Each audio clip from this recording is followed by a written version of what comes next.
Today's webinar is focused exclusively on building attendance. And that, for me, starts with an understanding of how almost all of our first stage traffic is triggered. 80% of our inquiries, 80% of your open house traffic comes from word of mouth. And one of the temptations when we hear word of mouth is to say, well, that's something that happens away from us, so it's not something I can leverage terribly well. But in fact, we do need to have formalized systems for that. And one of the ways I start this webinar is by asking you to ask yourself, do you spend 80% of your time and open house energies cultivating word of mouth conversations out there? And if you're not, you may be missing the heart of U.S. independent school marketing. The tactics we've used have had really good results, and we hope they can be useful to you as well. So the question is, where do we start? I start with establishing a parent admission network. This network it is not a group of volunteers who do lots and lots of different things for the office. It's a core group of committed and influential parents whose focus is exclusively communicating with their friends. One of the dangers of setting up a parent admission network is that it's a lot more comfortable for some to help out with stuffing envelopes or taking families on tours than it is to nudge their friends. But creating it is critical, and making sure they have the right focus is critical as well. What do you do to establish this parent admission network? The first thing to do is plan a meeting. But before that first meeting, create an easy-to-read booklet of all of your differentiatable advantages. And please don't articulate only the most powerful points. Don't, in other words, go to the marketing study that somebody did for you 2 years ago that said your most important thing is X. Because frankly, every parent in every district has different needs and priorities. And while it's likely that there's one that's more important than others, and that your marketing consultant or your own marketing efforts have uncovered that, the reality is that the parent wishes when people are considering independent school are broad. There's a lot of different motivations, and if we don't focus on all of them, we lose a significant fraction of the families we might gather. So this booklet of your differentiatable advantages should be something you have produced in advance of this meeting. We have a copy of ours on our website. If you go to YLCDS and scour around, you'll find that, and you can use that as a template or not. Every school is very different, and I would encourage you to know your market very well before looking at something that I've put together that's very appropriate perhaps for my area, but not as well for others. Then the next thing I would do is gather a core group of your most articulate boosters. But however, frankly, they don't need to be the most articulate. They really just need to be incredibly energetic. You do not have to have these people be, it's wonderful if they are trustees. It's wonderful, it's important that they be well connected in the areas and constituencies that you want, where you want and feel you can find families that are going to be able to enroll at your school. And alumni, perhaps, although I find trustees and current parents to be more successful than alumni, just because alumni don't necessarily have friends who are the age of students who would go to your school. They can be older, they can be younger, and you really have to find parents who are actively a part of your school in order to parent alumni are ideal, but parents are probably even more effective than alumni in this particular narrow area. Providing one of the things you want to do as you meet with these folks is explain the power of word of mouth, and you can use my materials to do so. There's this word of mouth has been worth a net present value of nearly $2 million to Lancaster Country Day over the last 5 years. Figuring out what the long-term income will be from families we would not have got otherwise has yielded a sense that it's around the neighborhood of $2 million. It's cost a total of less than $6,000. So a tremendous return on my energies and the energies of our office. And being able to articulate that to your core group as you build this may be of great value in giving them a motivation to go out there and talk to their friends. It is a deeply ethical thing to do as well. If, presuming that you believe in your school and that they believe in your school, you are not creating, as much as it might seem, an army of Agway salesmen. They are simply, and they're not asking their friends to apply. What you're asking them to do is ask your friends to take a look. There's a way of going about how to do that properly. You need to, not every person can give a $20,000 gift. But if one of your Parent Admission Network volunteers who has a friend whose child is a great fit for the school and who will benefit enormously from our schools, as our kids tend to at NAIS school, well, at all schools that follow that mission well and are following the core attributes of a good independent school, by articulating that to their friends and bringing in a family that you would not otherwise get under circumstances where you're not fully at capacity yet, that can be worth as much as $250,000 or more. So that is a pretty significant gift, and you will know how to articulate that for your families in a way that will motivate them perhaps to consider being a part of your Parent Admission Network. The next few steps involve making sure that your dad or mom here is well educated about how to raise graciously the topic of your school's benefits. They need to have the book of differentiatable advantages. They need to be able to answer all of the tough questions, and we have a book online as well called Hints from Hamilton Road that has all the tough questions that area families ask of our parents when they're considering schools, and we have answers to that, many answers to that. But what we're doing is we're creating an understanding among these Parent Admission Network volunteers about where they can go about chatting with their friends. You need to clarify the limits to what they're doing. They are, again, not becoming an Agway sales force. They are becoming people who are giving wonderful, ethical, generous advice to their friends. There are a lot of folks who ask me and say, well, aren't you worried that they might say something wrong? And the answer is no, actually, I'm not. Part of it is that they are not working for Lancaster Country Day. I went to Middlebury College. If I were to walk around my neighborhood chatting as I walked the dog about Middlebury and why it might be a good place for someone who might consider that college for their child, I don't think they're going to complain to Middlebury if I mistakenly say that they have a Middlebury school abroad in Tel Aviv instead of Jerusalem. They're simply not going to care. At that point, they will be an inquiry to the college, and they will understand that I'm in a volunteer capacity. And so while you do want to train as best you possibly can, this is not something that ever comes up, and frankly, nor should it. I think anybody who's saying, hey, this is a really great school, you ought to give it a look, is by their nature, it's understood that they're in a volunteer capacity, and that is not a concern, I think, that is worthy of your time and energies. Clarify again that they're simply encouraging friends who they care about to take a look, and emphasize to them that once they have talked to their friends and they nudge them to visit or inquire, that their role is basically over. Their job is not to get them to elicit the check. Their job is not to get them to apply. It's to get them to take a look, and that is really the stage of the admission funnel that's most important. Once this small core group of 15 Parent Admission Network members have had some success, all you need to do is steadily increase the group size, training new folks as they join.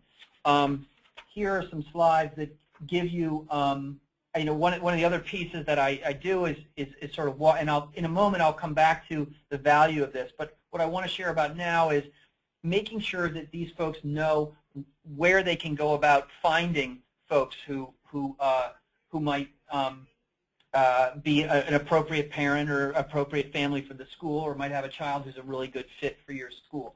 So I hand this out along with my training materials, and they just walk through, and I suggest to them in this once a year meeting, and that's the other piece of this that's wonderful, is you only meet with your parent admission network one time, and from that point forward, it's just email nudges to suggest that they pass along an open house invite. But this opening meeting allows them to sort of maybe pencil in on these sheets of paper the names of a few friends that come to mind, and then they can begin to strategize. And I also, at first, I gave them strategies for, approaching families, and then I realized I don't need to do that. Every one of your parent admission network volunteers will know their friends, and they'll know when it's appropriate to nudge them, and they'll have the natural enthusiasm to do it right. And they don't have, it doesn't have to be pretty, it doesn't have to be perfect. It really just has to be earnest and done in the spirit of everybody's best interest. Again, to make it seem easy, this document lists all the places they've probably already socialized. So you're really not asking these folks to do a lot of work. It's more do what they normally do, but keep in mind to mention Country Day as they do so. This is a comparison of the impact and costs of commercial advertising in my parent admission network in its first full year.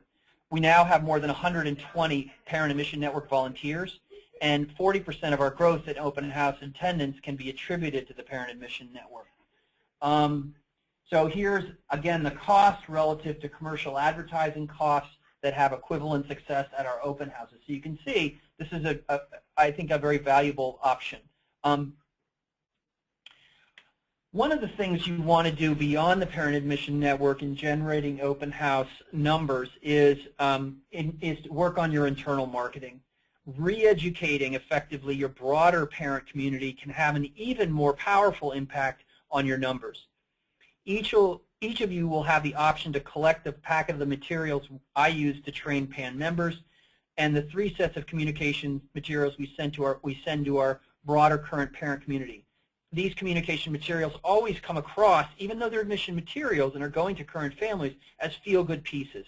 And they equip those current parents with outcomes, research, warm photos, and testimonials that buttress their conversations with friends and neighbors.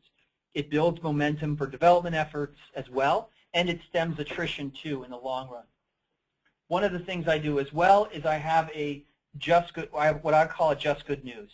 This is a personalized e-blast that comes from me and me only. I do not go through the communications team. They do great work, but their agenda is not to get inquiries, it is to communicate. And they're different agendas. They can happen to coincide, but I need to be surgical. And so every 2 weeks, I gather research on how independent schools' virtues make our schools stronger than the competition, and tie that research to school events and things going on. For example, here, research on art and successful outcomes might be connected to a very brief description of an art show or art competition. The pieces are always informal, they're always brief, they never, ever ask the parent to remember anything or do anything. And I let them know that before I send it to them, because I want them to just open it up to put themselves in a good mood. Current families love this. It's become the most popular part of our communications arsenal, and the drip, drip, drip of powerful incentives to visit spreads as families have something to talk about with friends. I introduce this again carefully.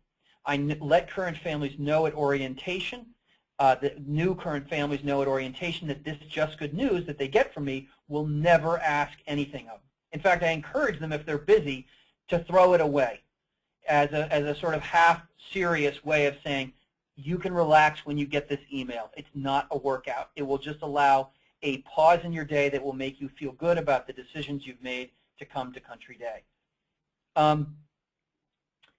Again, all of this has turned around parents' inclination to speak about the school and improved our ability to articulate its benefits in a convincing manner to people who know us well. What are the outcomes of the non-PAN and PAN advertising savings? Again, it's worthwhile to have a system for measuring impact properly, and to gather reliable data, I ask current parents who have earlier asked to forward open house invites to let me know by email the names of the friends to whom they're communicating. If those families or others show up at the open house, or they register and indicate word of mouth as their motive on open house registration forms, that allows me to report to my board on the success of this advertising and get more momentum as an admission director. Then I use this data and let parents and PAN members know loudly and supportively that they have provided, in this case, an equivalent of more than $100,000 in free advertising for the school. That further motivates the group, it builds membership and greater support among current parents. This is an indicator of another way of looking at the revenue that comes from the Parent Admission Network. This is just from 1 year, the first year, and these are actual students. Names are not there to protect their circumstances, but these are people that would not have come to visit our school unless it were for the Parent Admission Network program. And what I've done is worked out a spreadsheet that indicates the net present value of the program. It's over $500,000. And again, there are some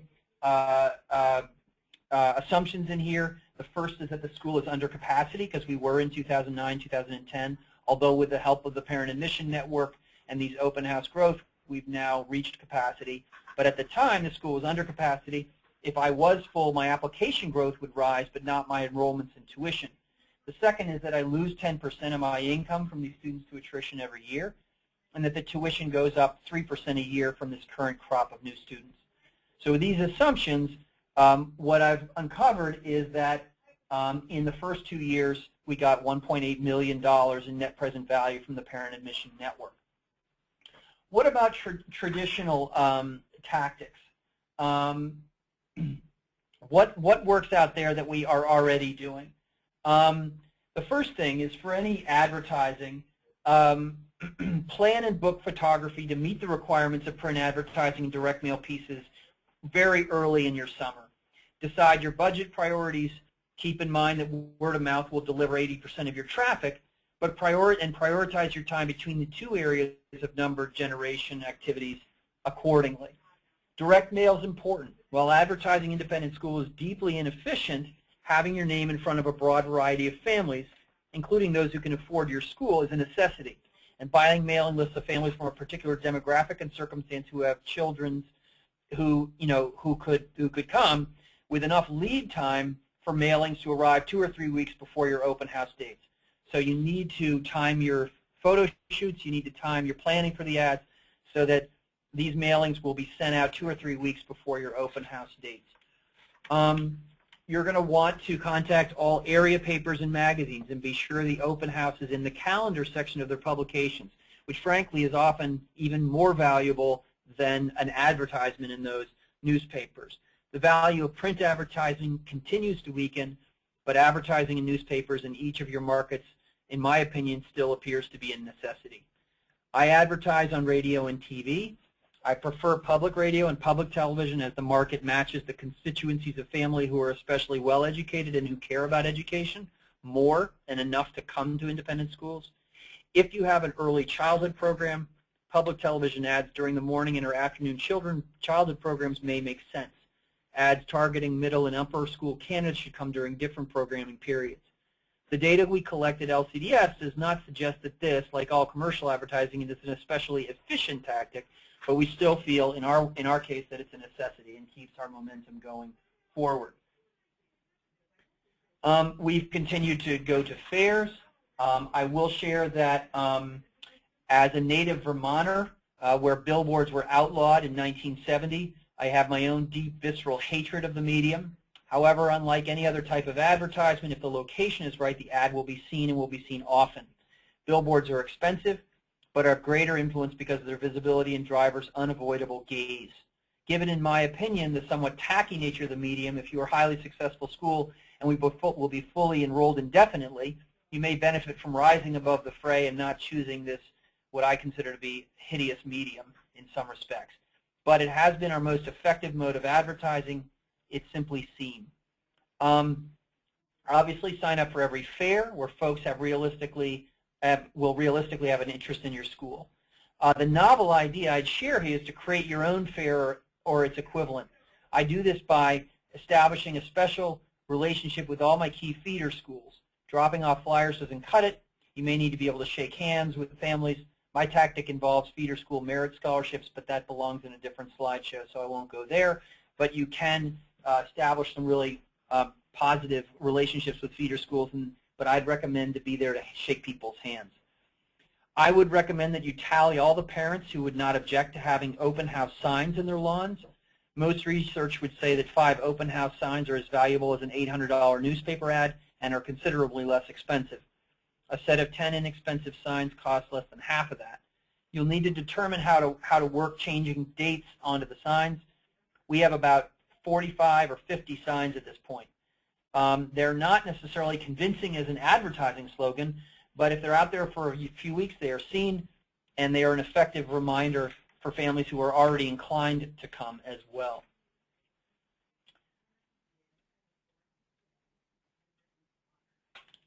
Your open house should be on the front page of your website with significant real estate. Don't back away from any battle about this that you can drive. You provide 85% of your school's revenue, and you deserve to have a high priority. Be sure your open house registration webpage is high in your admission drop-down page and that it's clearly marked. I'd recommend creating a refer a friend page. We have one in the admissions section of our website if you'd like a template. I'm not going to touch too much on social media. There are plenty of good sources for exploring it outside this presentation. There's a good book on social media that draws into question its potential for our schools, which I'm convinced to this date have been exaggerated. I understand that may make me appear to be non-IT. I actually love IT. What I like even better is things that work. I'm not convinced that a Twitter feed or a Facebook page convinces families to spend $750,000 on education. But it is something you have to stay in touch with, and when I get some evidence that this works, and I'm talking only about the inquiries, the pre-inquiry stage to inquiry. It's obviously very valuable to have an active Twitter and Facebook presence for people who have already become a part of your admission funnel. But at the very earliest stages, I'm not convinced that the energy that goes into social media, at least in trying to develop inquiries, is as effective as it might be. Starting 6 weeks out, you want to begin informing every family that inquires by phone of the next available open house at some point in the conversation. I would keep up with your Just Good Newses, which should go out every 2 weeks. If it's appropriate, the Just Good News can go out to prospective parents as well, as long as it's introduced properly. As mentioned, word-of-mouth conversations account for 80% of your inquiries. An email at this stage asking your PAN members how things are going can begin dialogue well in advance of your open house, and then a later email which sends an invite both to those families and to all your other current parents who are non-PAN members can be particularly effective at that stage. I would encourage you to ask those people to let you know, again, so you can keep tabs on how that is working. From a full list of appropriate partners, I would deliver invites by both email and through the post. Whenever possible, create a small statement-sized letter to go with any posted invites and a letter in the body of the email with any attached invites. I would arrange volunteers and staffing and to establish dates to stuff envelopes so that you can get these out at just the right time. Be thinking in terms of when it arrives. I would contact feeder schools to establish dates for having a visit and for dropping off flyers and invitations. Flyers are a very inefficient means of generating traction at feeder schools. We think that it's going to be picked up, but I think you'd have to ask when the last time you picked up a flyer at any office that had any impact on anything you've ever done to decide whether that makes sense. But it is nice to send your principals and guidance counselors at feeder schools these materials with a prompt and a handshake perhaps, because they can have those conversations, those word-of-mouth conversations that can be more effective than dumping a set of flyers on a desk somewhere. 13, again, I do feeder school merit scholarships. The setup permits me to have information sessions at 13 different top regional feeder schools. allowing me direct word-of-mouth conversations with interested parents from those schools. Doing this properly involves an elaborate process, but it works very, very well. If you have questions about that, feel free to email me with a specific request, and I'll provide you with an explanation of how that works. Other office tactics. For cultivating current inquiries attendance, one letter and an invite should go to all parents, and another letter and invite should go to every set of students from those same families applying for 6th grade or older. Why 2 letters to each family? And I think you can probably answer this yourself. If you just walk through what it feels like to get a letter in the mail when you're in 6th grade or 7th grade or 8th grade or 9th grade, that's addressed to you. The solo letter to a parent ends up on a counter just before the family decides to have something to eat at the end of the day. But the letter that goes to the student is a little more likely to have a, hey, Chase, have you seen that you got an invitation from Lancaster Country Day? And suddenly a conversation is occurring, or at least a conversation is more likely than if you've sent some LCDS piece just to the parent. It's more personalized and more likely to trigger student interest in a conversation. For all RSVPs and incoming RSVPs, send a confirmation letter with the admission piece. This increases your yield of people who do RSVP. Most open houses have a degree of melt on the day. A reminder email to positive RSVPs with directions and parking tips, quote unquote, can help stem the melt. Have free child care as well. That can make it even easier for families to do, and babysitting is very cheap. Another tip is when you have your registration sheets made, do it with what triggered your RSVP survey, brief survey, 2 questions to boost and reinforce the value of word of mouth for your volunteers, your head, and your board. Afterwards, again, thank all that have helped with the nudging process. Obviously, you thank people who help with your open house, but you thank people who's helped you with get people there as are just as important, if not more important. Again, we've been very happy to have some measure of success with this, and I am happy to answer any questions you might have at this time. Thanks so much, Peter. That was awesome. The first question comes from Julia. She's asking, do you find the PAN to be more important or effective for day students or more far-flung students, for example, domestic or international boarders? I think that I haven't tested it with boarding students, but I will share that I know people that have, and what you'll find is it's inconsistent.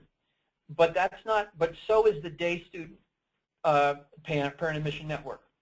What you'll find is out of my 128 parent admission network volunteers, there are probably 8 of them that are responsible for 40% of my success. There are people who love to be a booster. They just go out there, and you won't know who they are until after a year or 2 of collecting all their referrals. And so I would encourage doing it, and you need to find that person who you have a personal relationship with, who you check in with, who you'd like to talk to, who you include in your strategy sessions, just to make them feel good about the school, and you'll find that pays off a great deal. It's not for an open house, though. It would be for, when I used to work at St. George's School in Newport, Rhode Island, boarding school there for 9 years and 2 years at Loomis, and we would have receptions in New York City, New Canaan, Connecticut, Long Island, New Jersey, etc., and Baltimore, Bermuda, and so you're just finding people in those areas who are influential and getting them on board. I would recommend perhaps giving a one-on-one or a conversation. You're effectively having to postpone your parent admission network meeting, your annual meeting, until you go there. And so you might set up a parent admission network at the same time, the same year and the same week or day that you're doing the actual reception for the next year. So you're basically saying, I need to, or meet with them maybe just before and say, in order to make this work, we need to have as many of you helping us out. And so you give that presentation, boost their energies, etc., and see how that flies. I'd love to know if it does go well. Please give me feedback if you try it. Okay, thank you. The next question is, how do you measure the impact of PAN? Just sort of how did you hear about us on a survey or inquiry form? How do you do that? Well, two ways. One is for open house, we just have it on that registration. It's through someone. And what we do is when we send out that invitation and we ask those Parent Admission Network volunteers, who did you talk to? And they give us that. Then that goes into our database, and we make a hard copy too. We have a little box actually that it goes in at the end of the year. We look at those families, and we've developed a relationship with those families by the end of the year. And if they've come, we have an anecdotal ability to say, this family lives, 40 minutes away. They at every stage credited this particular Parent Admission Network volunteer with nudging them, and encouraging them, and you just know from those conversations, and then that with other families that it wasn't the Parent Admission Network, even if you've gotten something from that Parent Admission Network volunteer that says, I talked to this family, because their older child is already a student, or there's something else that indicates that they are not there just because of the Parent Admission Network. So you have to be honest with yourself. The point isn't to make something look good that isn't good, but rather to give yourself accurate numbers. So you've got to use discretion and wisdom and arrive at and your registrations, which are a very concrete way of doing it, to determine exactly how valuable this is.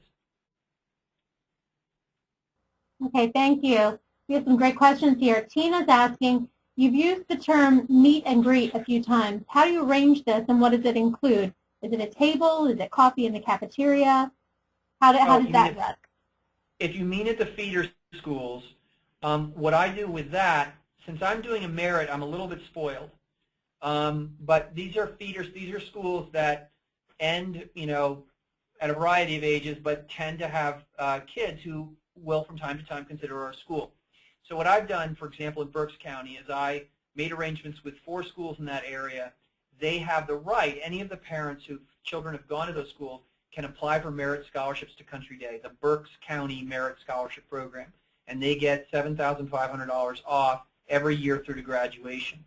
But what that gift to the school, because our school pays for it, entitles me to, is to advertise through that school's team a gathering there, either a drop-off or pickup, where I'm sort of lurking there in my tie with a little banner that says LCDS Merit Scholarship Program, and then parents just sort of wander over, say hi, shake hands, and say, yeah, I'd be interested to know more about your school. So that's where it occurs. Now, if your trustees won't let you do a merit scholarship, what I would recommend doing is really actively cultivating that friendship, seeing if there's something else you can do to gather permission to be there at drop-off or pickup.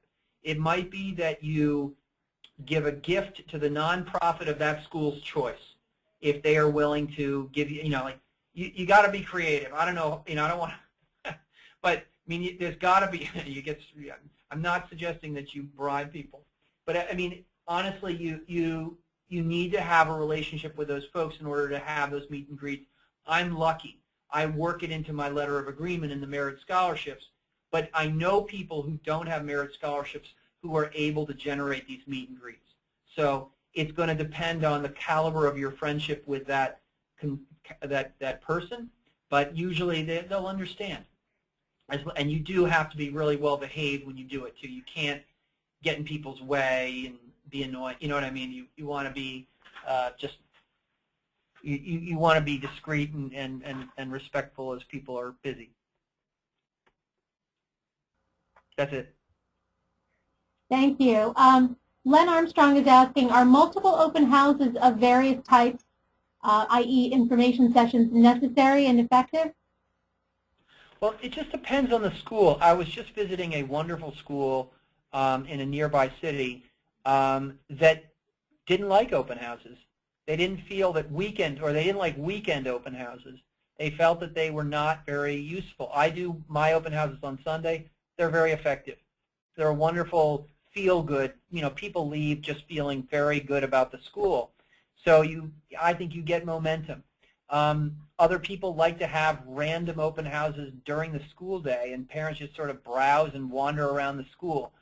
I happen to not like that, just because I lose control over what they're seeing, and a lot of energy is dedicated to not a lot of controlled listening or interaction.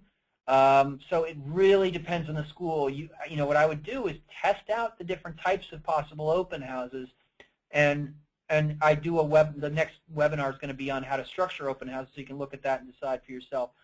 I think they're valuable. Almost everybody I've talked to thinks they're valuable. There's some schools that find it's better to focus on getting private tours. It just depends on the school and the district and parents' preferences, regional preferences. That's okay. all. Thanks, Peter. As you had mentioned, I just want to encourage, again, people who have signed up for this webinar, if you haven't signed up for session 2 on the 27th, I would encourage you to do that. Go to admission.org/webinars. Julia's asking, do you contact the families the PAN provides directly? Could this be seen as a violation? For example, the families didn't know they were going to be solicited. I'm sorry, could you repeat that again? Sorry. Sure. The question is, do you contact the families that the parent network provides directly? And could this be seen as sort of a violation? We ask the family what they would prefer, and they're usually very forthcoming about it. In other words, you ask the parent admission network, do you want us to reach out? Or, because they can refer a friend online, and I make that, when a parent calls, I usually it's a natural question to ask. Do you want me to reach out to them? Do you want me to? They will usually say exactly what they've done and how they've set it up. They'll usually say, I've talked to this family. You may hear from them in the coming days. Other families will say, this is the name. They're the kind of people you need to call. Can you call them for me? I told them you might call. You'll usually have that be a part of it, but you need to be proactive and find out what the best tactic with each family is. Okay. Christine is asking, my school is also merit-based. 70% of our applicants come from publicly funded schools. How would you suggest a meet and greet without stepping on toes? It's going to be tough. I mean, it's hard. I mean, I remember when I was at another boarding school a long time ago trying to get my feet in the door at public schools. And they were competitors. And they looked at me like I had I had a green head. I mean, there are schools that I think you just have to do your due diligence in making friends and work with the people that are willing to work with you. That's the best I can say. I mean, there are people that are not, in my opinion, true educators. They care more about doing what their boss is going to say a public school person should do, which is shut down private schools. And they don't care about providing information to families. It's just too bad, because all educators should care about kids first, but that's the way the reality is, and so we got to work with that. I hope that answered the question. I mean, it didn't satisfactorily answer it, I'm sure, but I hope it was addressing the question. Yes, definitely. And Christine said yes, it did. We have a few more minutes here, and I want to encourage anybody who has a question for Peter and would like it answered live to please type it in at this point. I also want to remind you that this webinar is being recorded, and I am also going to get Peter's slides. I will post both of them on the admission.org webinar page, and I will send all registrants a link to that page as well. Peter, it doesn't look like we're getting any more questions in at this point. Oh, wait a minute. I have one here from Christina. We have a very competitive market for private schools. Everyone does open houses. How do you set yourself apart from everyone else?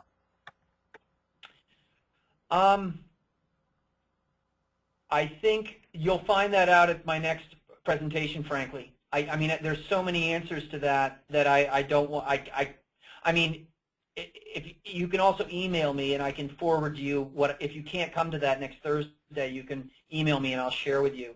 But there are ways of doing your best. I think that involves knowing your competition really well, knowing yourself really well, knowing what you can legitimately get away with saying is stronger, and then hammering those points home. It's finding new markets, though, too, which is going to happen when you have a parent admission network. I mean, what you want to do, what the parent admission network does for us is it finds people that we would never have found otherwise. What's hard in those markets that you're in, especially, is finding families who would never consider private school. Because those people, if you are the first person they look at, they're going to feel a loyalty to you that is stronger than their loyalty to these other schools. The familiar independent school families are the ones that are going to look at every single school because that's what they know they do when their child is age 5 or age 8 or age 11 or age 13. So it's thinking outside the box, it's knowing your school well, it's knowing your advantages well, and it's hammering home those advantages through your parents. Peter, I would also share, Karen, and I want to do this. I have to confess as well that I'm an ASAP board member, the Association for Independent School Admission Professionals board member, and I would be irresponsible to not suggest that all families, through SSATB, through ASAP, through every possible professional development opportunity, really take advantage of what's out there. There's a lot of information that can be extremely valuable from all of these different organizations, and I think SSATB does a fantastic job. I've been to their conference. I presented at their conferences. They're fabulous, and these are the kinds of things that really make a difference in your ability to, to be persuasive with your board and to get things accomplished. It used to be that they weren't as, I mean, I'm talking 25 years ago, things were so healthy, the average tuition was $9,000 or whatever, and it just wasn't as urgent as it is now. Now, these conferences have evolved into really, really very valuable, I think, professional development opportunities. So I'd encourage looking at all those possibilities for your team and for yourself and for your head, so that you can, and board members too, so that they can, they can really take things to the next level. To sort of continue that thought, we have a lot of open source resources available on admission.org. We have, in particular, it comes to mind an ALC entry from Amy Stacey Zakella about open houses thinking outside the box.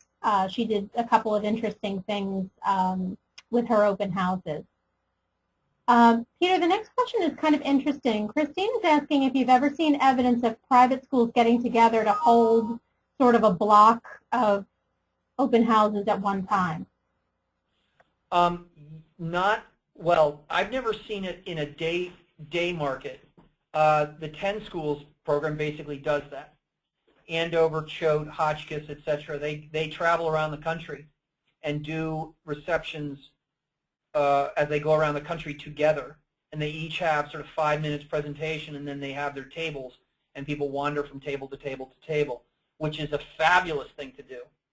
And I would encourage looking at it, just because I think particularly it helps to be a really strong school, but you want to really you need to get in front of people. You need to be having conversations with people. So I would try it.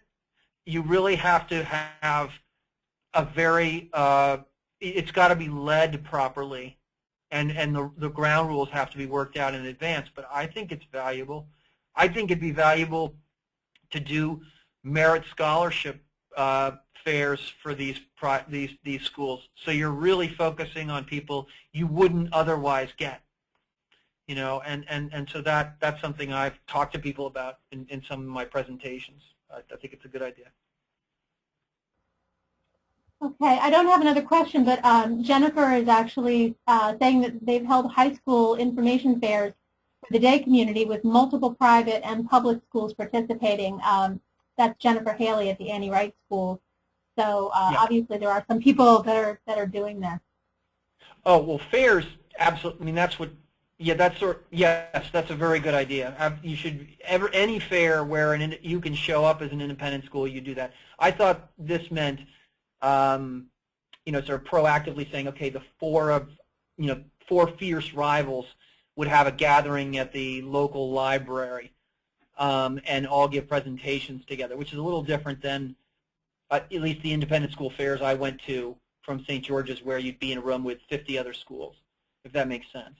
But yeah, I mean, I don't see why not. In fact, you might get more people, or you could all together do collectively decide, let's talk to these 7 feeder schools and all do a fair at the same time, that wasn't there before.